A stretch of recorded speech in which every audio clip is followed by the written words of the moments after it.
উপন্যাসের নাম প্রথম চোখে হারানো।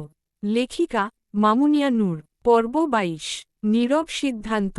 পর্ব ২১-এর সেই প্রতিশ্রুতির পর আর্য আর নীলার মাঝে এক ধরনের নীরব বোঝাপড়া তৈরি হয়েছে।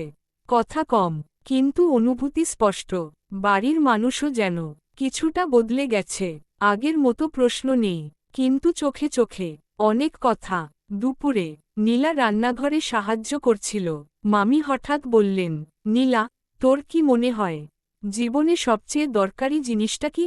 নীলা একটু ভেবে বলল, শান্তি আর সম্মান। মামি চুপ করে রইলেন কিছুক্ষণ, তারপর বললেন, ঠিক বলেছিস। আর এই দুটো থাকলে ভালোবাসাও টেকে। নীলার বুকের ভেতর একটা হালকা কাঁপুনি উঠল। সে বুঝে গেল কথাটা হাওয়ায় ভাসছে না।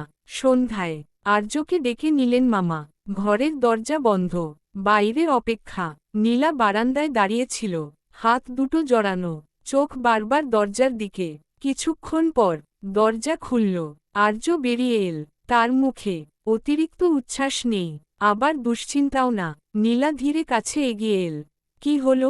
আর্য খুব শান্ত গলায় বলল, তারা সময় চেয়েছে, কিন্তু না বলেনি। এই না বলেনি কথাটুকু নীলার চোখ ভিজিয়ে দিল। আমি অপেক্ষা করতে পারব, নীলা বলল। আর্য হালকা হেসে বলল, আমি জানি। রাতে দুজন ছাদে বসে, আকাশ পরিষ্কার, তারাগুলো ঝিলমিল। নীলা বলল, জানো, আগে আমি ভাবতাম ভালোবাসা মানে খুব বেশি কিছু।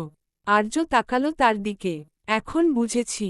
নীলা বলল, ভালোবাসা মানে একজন মানুষ তোমাকে তাড়াহুড়ো না করিয়ে তোমার পাশে বসে থাকা। আর্য ধীরে তার হাত ধরল।